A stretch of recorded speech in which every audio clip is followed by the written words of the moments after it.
Good morning, children. I am Dr. Hema Harris. Today we shall see the maxilla. This is the maxilla. There are two maxillae in our body which is forming the major part of the upper facial skeleton. This is one maxilla. Let us see the parts of the maxilla.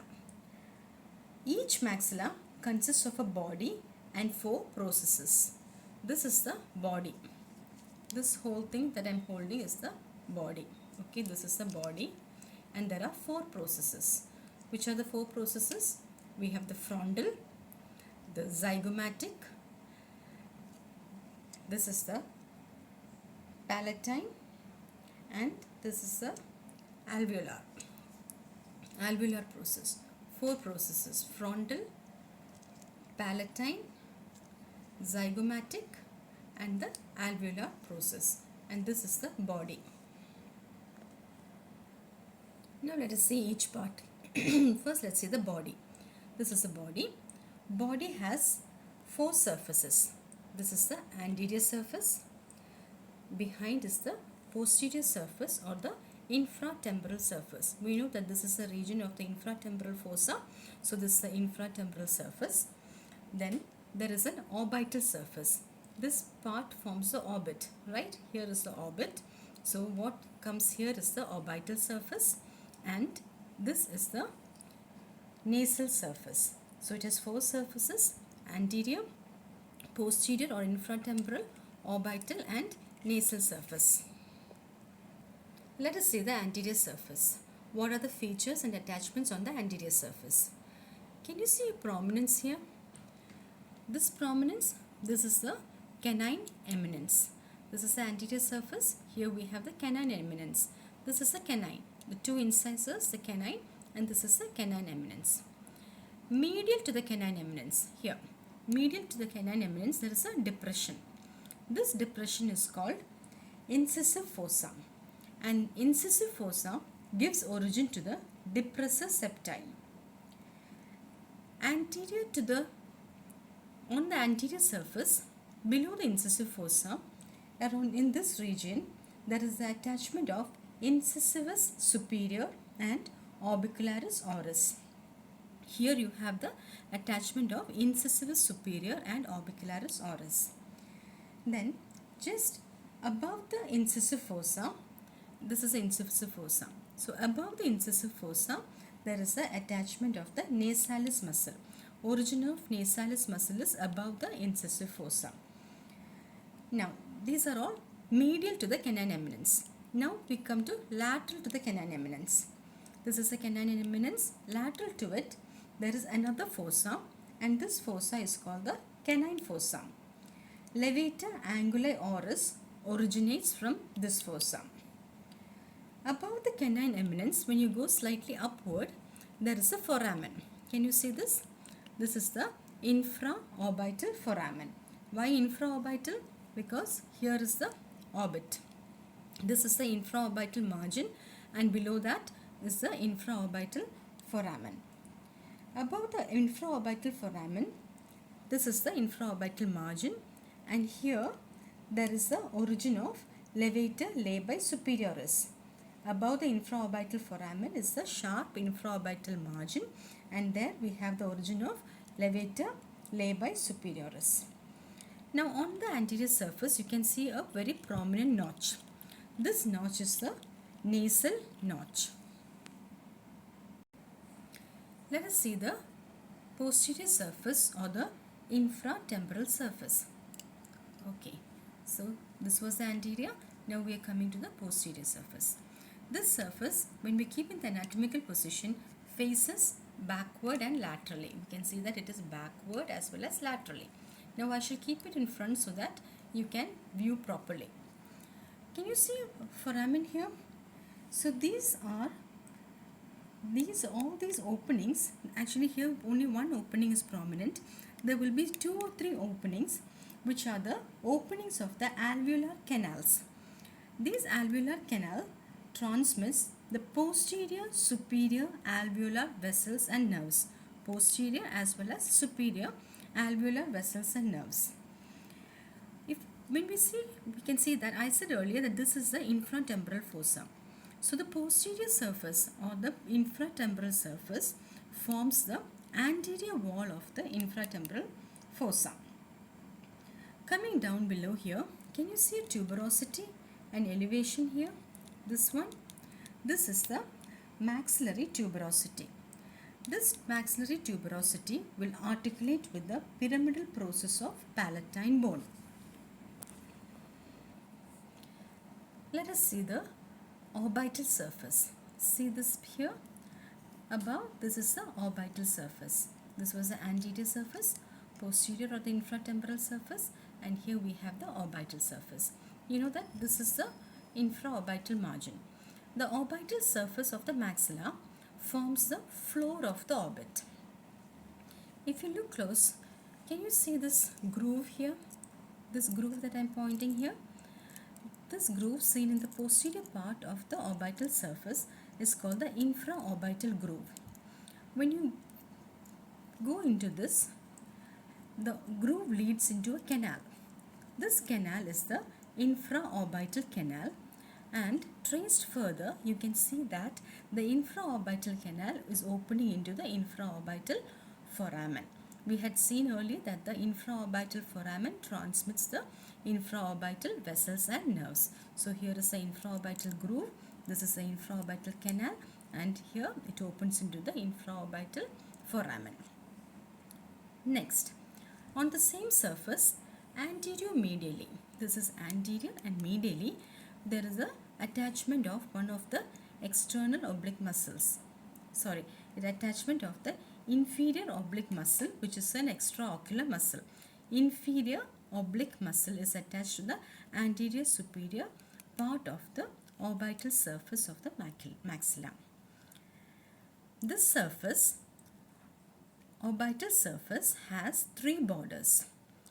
There's an anterior border, there's a posterior border, this is the posterior border, and a medial border, this is a medial border. Anterior border you have here, there's a posterior border and a medial border. Let's see the medial border. I said this is the medial border. If you look close, there is a notch. See, in the anterior part of the medial border, there is a notch. This notch is called the lacrimal notch. And coming behind, when you come behind, a few bones articulate from anterior to posterior. This is a lacrimal notch. What you have behind are the lacrimal bone, orbital plate of the ethmoid bone, and the orbital plate of the orbital process of palatine bone. These three bones articulate from before backwards. So this is a medial border. Medial border shows a notch, that is the lacrimal notch, and then from there before backwards we have the articulation of three bones. Which are they? We have the lacrimal bone in front, then the orbital plate of ethmoid, and at last we have the orbital process of the palatine bone. Coming to the posterior border. This is the posterior border, right? This is the posterior border of the orbital surface. The posterior border forms the anterior boundary of the inferior orbital fissure. Now the inferior orbital fissure will be formed here. Okay, along with the other bones, there will be a fissure formed here, called that something like this. So this will be the fissure. So if this, suppose this is a fissure, the posterior border forms the anterior boundary of the inferior orbital fissure. What about the anterior border? Anterior border contributes to the medial part of the infraorbital margin. We know that this is the infraorbital margin. The anterior border contributes to the infraorbital margin. So we have covered the anterior surface, posterior surface or the infratemporal surface, orbital surface, which is the last surface, that is the nasal surface. So here, this is the nasal surface. You can see that when the other maxilla comes here, it will form the nasal cavity, right? So this is the nasal surface. What are the features on the nasal surface? You can see that the most prominent striking feature is a large opening here, right? So this opening is called the hiatus. So this large opening is called the maxillary hiatus. Maxillary hiatus leads into a cavity, right? This is a cavity. This cavity is called maxillary sinus. Maxillary sinus is the largest sinus of the paranasal sinuses. Maxillary sinus is a large air-filled space present in the body of maxilla. So this is a hiatus and we have the maxillary sinus. Here, below the hiatus, this part, below the hiatus, this area forms the inferior meatus of the nasal cavity. Posterior part of the meatus, here there is a groove. This groove forms a canal which is called the greater palatine canal. Can you see here this groove? Yes, that is a this groove forms a greater palatine groove which is converted into a canal by the palatine bones. That is the greater palatine canal is converted to, greater palatine groove will be converted to greater palatine canal by a perpendicular plate of ethmoid bone which comes here. So this groove will be converted into a canal like this. And what does it transmit? It transmits the greater palatine nerve and the vessels. Then in front there is yet another groove. Can you see this groove in front of the hiatus? This groove? Okay, this is a nasolacrimal groove which is also converted into a canal called the nasolacrimal canal by the lacrimal bone and the inferior concha, and this canal conducts the nasolacrimal duct. Can you see this ridge here, this elevation here? This ridge, this is called the conchal crest. This is a conchal crest and the inferior concha articulates with the conchal crest. So that covers all the four surfaces. Now let us see the processes. We said this is the frontal process, this is the zygomatic process, then this was the palatine process and the alveolar process. Let's see the zygomatic process. This is a zygomatic process because it is going towards a zygomatic bone. It has a anterior surface, a posterior surface, and this is called the superior surface. This surface is rough and it articulates with the zygomatic bone. Coming to the frontal process. Frontal process has an upper end. See, this is the upper end of the frontal process. It has two surfaces. This is the medial surface and this is the lateral surface. Two surfaces and two borders. Anterior border, this is the anterior border and this is the posterior border. Okay. Coming to the upper end. The upper end is going towards the frontal bone. So the upper end or the upper end of the frontal process articulates with the nasal notch of the frontal bone. On the lateral surface, there is a ridge. See this ridge here, this ridge here, this ridge. This is the anterior lacrimal crest. This is the anterior lacrimal crest which is continuous here with the infraorbital margin. This anterior lacrimal crest gives attachment to the medial palpebral ligament. In front of the crest, this area in front of the crest, here we have two muscles. The origin of orbicularis oculi and levator labii superioris aliquot nasae. These are the two muscles which take origin anterior to the anterior lacrimal crest. Behind the lacrimal crest, here there is a groove. This is the lacrimal groove. Coming to the medial surface of the process, there is a horizontal ridge. Can you see this ridge here? This is a horizontal ridge. Okay, this horizontal ridge is called the ethmoid crest, and this ethmoid crest articulates with the middle nasal concha. The rough area above the crest here, above the ethmoid crest, there is a rough area, and this rough area will articulate with the similar bone of the opposite side, and it will complete the anterior ethmoidal air cells. So here the ethmoid, there's a mistake. This roughened area will articulate with the ethmoid bone, not with the maxilla. it will articulate with the ethmoid bone to form the anterior ethmoid air sinus. And the area below, there is a large area below here, this area forms the atrium of the middle meatus. So this is the atrium of the middle meatus, this is the ethmoid crest, and above that we have the ethmoidal air cells formed by the articulation of the ethmoid bone here. Is that clear? Okay. So we have covered the upper end, medial and lateral surfaces of the frontal process of the maxilla. Now we have the anterior border. This is the anterior border. Anterior border articulates with the nasal bone and the posterior border articulates with the lacrimal bone. This is the area of the lacrimal bone. Next process is the alveolar process. So this is the alveolar process, right? Here. This is the alveolar process. Alveolar process has sockets to accommodate the teeth. The important feature on the alveolar process is the origin of the buccinator. So if I keep like this is the posterior part, right? This is the posterior part. On the outer surface of the posterior part of the alveolar process, the buccinator originates here, above the socket of the 3 permanent molar teeth. So we have the origin of the buccinator in this area. Next is the palatine process. So this horizontal plate, you see this plate here? Is it clear? This plate of bone is the palatine process. So it comes as a horizontal plate from the medial surface of the body.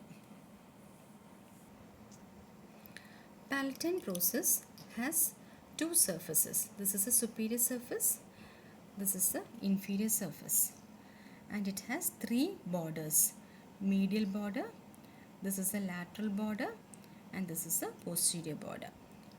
Okay, now let's see the surfaces. The superior surface, we can see that it is forming the floor of the nasal cavity.